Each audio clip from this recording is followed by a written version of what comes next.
Assalamualaikum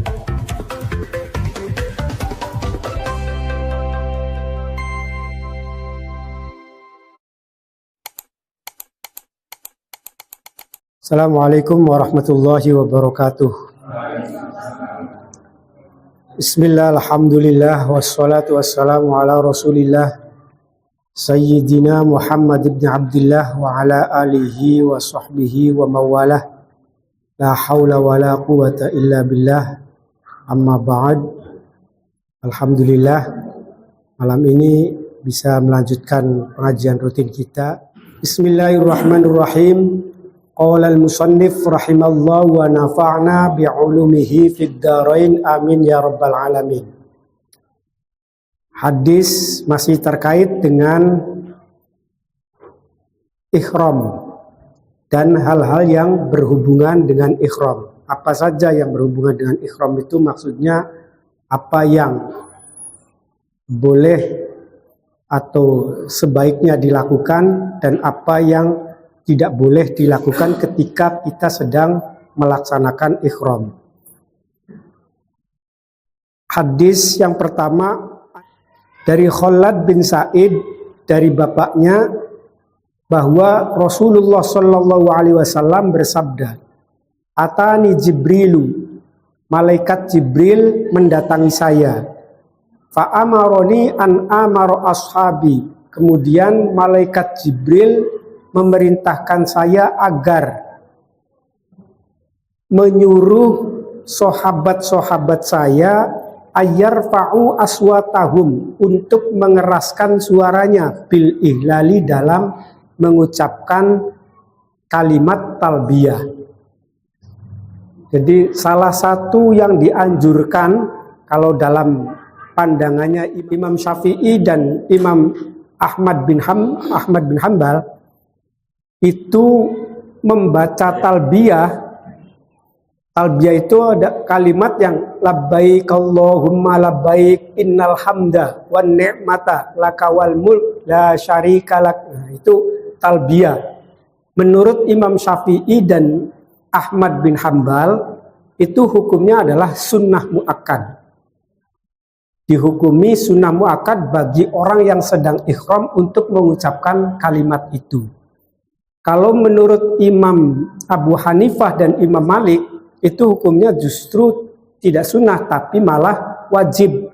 Harus seseorang yang sedang ihram mengucapkan kalimat talbiyah. Seandainya tidak mengucapkan kalimat talbiyah, maka hajinya tidak sah atau tidak diterima. Nah, itu menurut pandangan Imam Abu Hanifah dan Imam Malik. Talbiyahnya dengan suara yang keras. Jadi tidak bisa di dalam hati saja, ya boleh di dalam hati boleh, tapi untuk lebih memantapkannya agar bisa mendapatkan kesunahan muakkad itu, maka suaranya harus bisa didengar minimalnya terhadap orang yang berada di samping kita. Ukuran dari kesunahan muakkad. Dari hadisnya adalah hadis ini. Jadi kalau ada orang haji, kita melaksanakan haji, maka jangan tanggung-tanggung untuk mengucapkan kalimat talbiyahnya, labbaik Allahumma labbaik misalnya. Nah, kita tidak hanya sekedar mengucapkan di bibir tanpa didengar suaranya apapun di samping kita. Nah, sebaiknya kita ucapkan itu dengan suara yang bisa didengar oleh orang-orang yang berada di sekitar kita. Baik, hadis selanjutnya, wa an Zaid bin Thabit radhiyallahu anhu anna Nabiyya sallallahu alaihi wasallam tajarrada li ihlalihi wa ightasala. Rawu at-Tirmidzi wa hasanahu. Dari Zaid bin Thabit radhiyallahu anhu bahwa Nabi Muhammad sallallahu alaihi wasallam mengganti pakaian karena untuk melakukan ihram. Jadi Kanjeng Nabi tadinya menggunakan pakaian biasa, mau ihram Kanjeng Nabi berganti pakaian. Sebelum berganti pakaian, Kanjeng Nabi mandi dulu. Maksudnya pakaian yang diganti itu adalah pakaian biasa kemudian diganti dengan pakaian ihram. Tapi sebelum Kanjeng Nabi melaksanakan memakai baju ihram untuk niat ihram, untuk niat haji atau niat umroh, itu Kanjeng Nabi mandi terlebih dahulu. Jadi kita disunahkan sebelum niat atau sebelum melaksanakan haji atau niat ihram, kita disunahkan untuk mandi terlebih dahulu.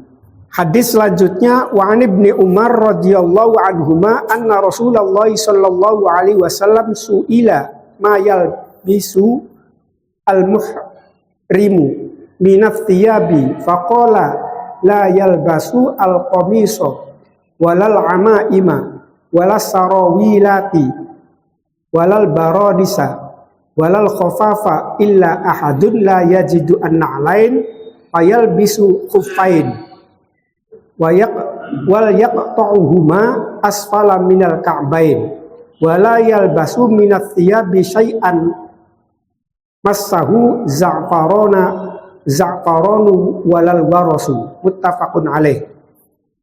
Dari Ibnu Umar radhiyallahu anhuma bahwa Rasulullah sallallahu alaihi wasallam suila ma yalbasu al-muhrim minat thiyab, ditanyakan tentang pakaian yang dipakai oleh seorang sedang melaksanakan ihram. Falyabis al-khuffain, kalau seseorang tersebut tidak punya sandal, maka boleh pakai sepatu, tapi dengan catatan wal yaqta'uhuma, sepatunya harus digunting lebih dulu, dipotong lebih dulu. Dipotong sampai batas mana?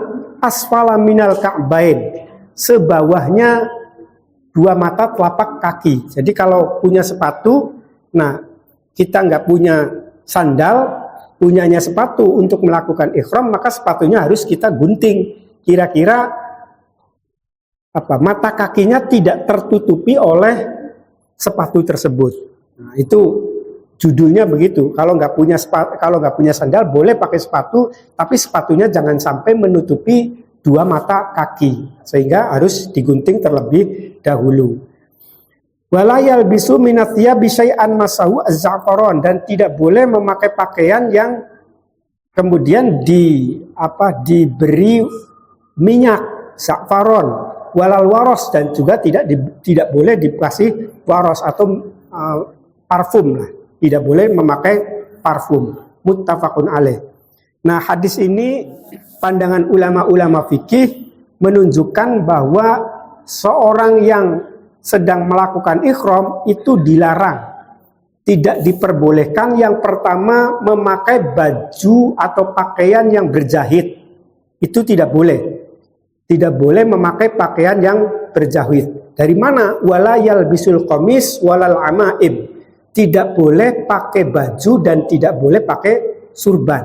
Itu menunjukkan makna bahwa kita yang sedang ihram tidak diperbolehkan memakai pakaian yang berjahit. Walas sarawil, celana juga. Walal baronis, kita juga tidak diperbolehkan memakai kopiah. Ini para ulama menyimpulkan, memahami bahwa seorang yang sedang ihram itu tidak boleh menggunakan penutup kepala bagi seorang laki-laki. Bagi seorang perempuan tidak boleh menutup wajahnya. Jadi yang tidak diperbolehkan oleh seorang yang ihram, perempuan tidak boleh menutup wajahnya, laki-laki tidak boleh menggunakan penutup kepala. Apa saja penutup kepalanya, mau topi, mau serban misalnya, dilipat-lipat misalnya di atas kepala, atau apapun yang bisa menutupi terhadap kepala kita, itu tidak diperbolehkan. Tertempel atau disemprot dengan za'faron atau disemprot dengan minyak wangi. Ini para ulama menyimpulkan bahwa seorang yang sedang ihram itu tidak diperbolehkan memakai wewangian. Jadi kalau kita sedang ihram, pakai pakaian ihram, sudah niat ihram, itu nggak boleh kita misalnya menyemprotkan parfum di dalam pakaian kita, itu tidak diperbolehkan. Jadi yang pertama, tidak boleh memakai baju yang pakaian yang berjahit, kemudian tidak boleh memakai wewangian atau parfum, gitu ya. Kemudian tidak diperbolehkan untuk menutup kepala dan kepala bagi seorang laki-laki yang sedang melaksanakan ihram. Ini para ulama memahami hukum itu berdasarkan hadis yang diriwayatkan oleh Ibnu Umar radhiyallahu anhu. Hadis selanjutnya, wa an Aisyah radhiyallahu anha qalat kuntu atyabu Rasulullah sallallahu alaihi wasallam li ikhramihi qabla an yuhrima wala hallahu qabla an yatawafa bil baiti, muttafaqun alaih. Dari Aisyah radhiyallahu anha, dia mengatakan, saya menyemprot wewangian Rasulullah li ikhramihi, terhadap pakaian ikhramnya Rasulullah. Kalau tadi hadisnya kita tidak boleh memakai orang yang sedang ikhram tidak boleh pakai wewangian. Tapi di sini ada hadis dari Sayyidah Aisyah bahwa Sayyidah Aisyah itu pernah menyemprotkan parfum di pakaiannya Kanjeng Nabi yang mau digunakan untuk ikhram.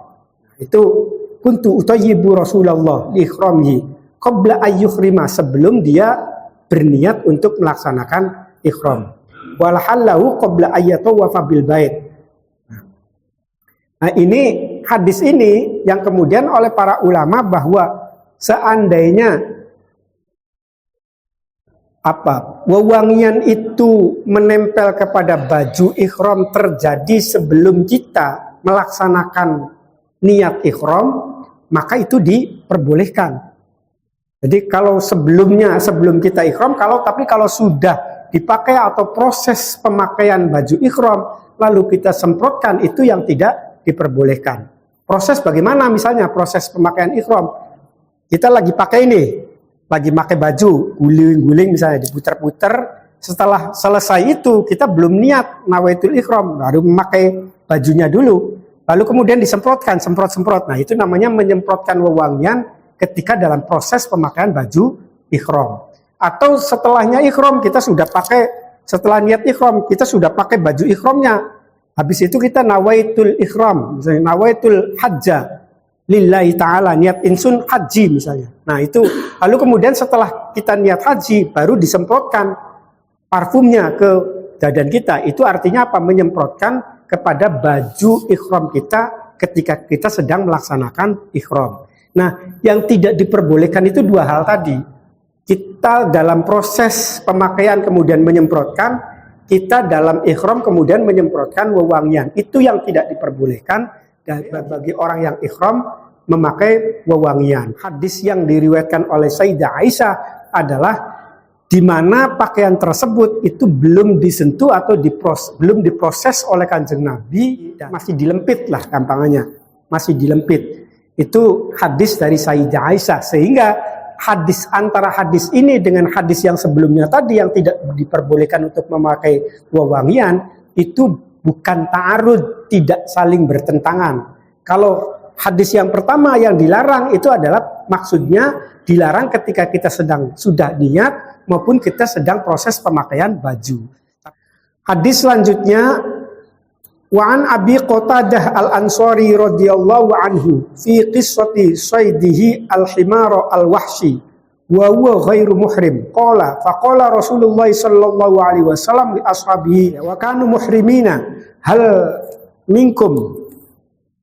minkum ahadun amarahu au asyara ilaihi bi syai'in faqalu la qala fakulu ma baqiya minal lahmihi, muttafaqun alaih.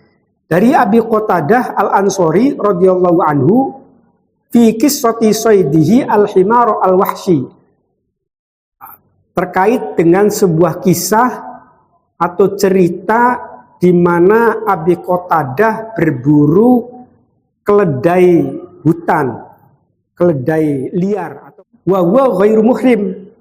Waktu itu Abi Qatadah tidak dalam keadaan ikhram. Jadi bukan orang yang sedang melaksanakan haji pada waktu itu. Abi Qatadahnya.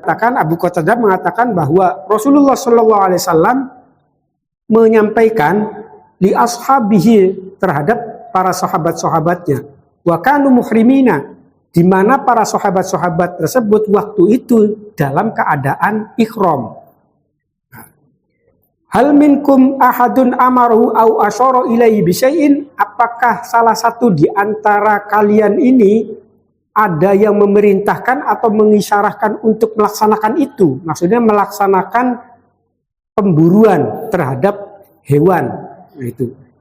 Faqulu, kemudian para sahabatnya menjawab, la, tidak ada ya Rasulullah, tidak ada yang memerintahkan. Qala, dan Kanjeng Nabi mengatakan, faqulu ma baqiya min lahmihi, maka makanlah daging sisaannya. Nah, jadi gambarannya sederhananya udah begini. Abi Qatadah cerita tentang hadis di mana dia pernah berburu keledai. Nah, dalam ceritanya itu, lalu dia mengatakan, waktu itu para sahabat yang diomongi oleh Kanjeng Nabi itu dalam keadaan ihram, dalam keadaan sedang melaksanakan haji atau dalam keadaan umroh. Apa yang dikatakan? Apakah di antara kalian ada yang memerintahkan tentang berburu? Ini maksudnya si Kanjeng Nabi itu ngomong kepada sahabatnya, sampean pernah nggak ngoronang atau mendengarkan saya memerintahkan sampean untuk melakukan sesuatu? Nah itu maksudnya sih begitu, maksudnya Kanjeng Nabi itu. Nah hadis ini pada perspektif fikihnya tentang, karena ini hadis yang terkait dengan adilatul ahkam, tentang dalil-dalil hukum, ini adalah hukum tidak diperbolehkannya seseorang yang sedang ihram untuk melaksanakan berburu atau untuk berburu hewan. Nah itu tidak diperbolehkan. Jadi yang tidak diperbolehkan bagi seorang yang sedang ihram, pertama memakai pakaian yang berjahit, kemudian yang kedua tidak boleh memakai wewangian, yang ketiga tidak boleh menutup kepala gitu atau wajah bagi perempuan, yang ketiga, yang keempat tidak diperbolehkan untuk berburu. Nah itu larangannya dari hadis-hadis tadi. Hadis yang terakhir itu adalah hadis yang dijadikan sebagai dalil bahwa orang yang sedang ihram tidak diperbolehkan untuk berburu hewan. Waqulu ma baqiya min lahmihi, maka makanlah sisa-sisa dagingnya saja. Nah waktu itu kenapa tidak menyindir, kamu tidak boleh kepada Abi Qatadah, karena Abi Qatadah posisinya tidak berada dalam posisi ihram gitu. Hadis terakhir dari Su'ab bin Jathamah Al-Laitsi radhiyallahu anhu, bahwa dia pernah memberikan hadiah himaron wahsiyan, memberi hadiah keledai hutan li Rasulillah kepada Kanjeng Nabi Muhammad sallallahu alaihi wasallam. Su'ab bin Jathamah memberi hadiah keledai kepada Kanjeng Nabi. Wa huwa bil Abwa, Kanjeng Nabi waktu itu berada di desa Abwa, au biwadda atau di desa Wadda, au biwaddana atau di desa Waddan. Faraddahu alaihi, tapi Kanjeng Nabi menolaknya, mengembalikan setelah dikasih, Kanjeng Nabi menolak itu, mengembalikan kepada Su'ab bin Jathamah. Waqala, dan Kanjeng Nabi mengatakan, innalam nuraddu alaika, bukannya saya menolak pemberian kamu ini, illa ana hurumun, hanya saja saya sedang melaksanakan ihram. Jadi ada sahabat ngasih hewan buruan kepada Kanjeng Nabi. Ini Kanjeng Nabi, saya dapat keledai buruan nih untuk sampean. Akhirnya Kanjeng Nabi, enggak, monggo, gula mboten lah. Nah, cari Kanjeng Nabi, dudu sih kita nolak enteng upai kita, upai hadiah kita dudu, tapi posisinya kita lagi ihram. Kalau lagi ihram berarti kita tidak boleh menikmati daging hasil buruan seseorang. Nah, berburu dan makan hasil buruan itu tidak diperbolehkan berdasarkan hadis Su'ab bin Jathamah Al-Laits ini, yang tidak diperbolehkan bagi seseorang yang sedang melaksanakan ihram. Wa an Aisyah radhiyallahu anha wallahu a'lam bishawab. Cukup. Ampun Nisa. Al-Fatihah. A'udzubillahi minasyaitonir rajim. Bismillahirrahmanirrahim. Ar-Rahmanir-Rahim. Suratul ladzina an'amta 'alaihim. Assalamualaikum warahmatullahi wabarakatuh.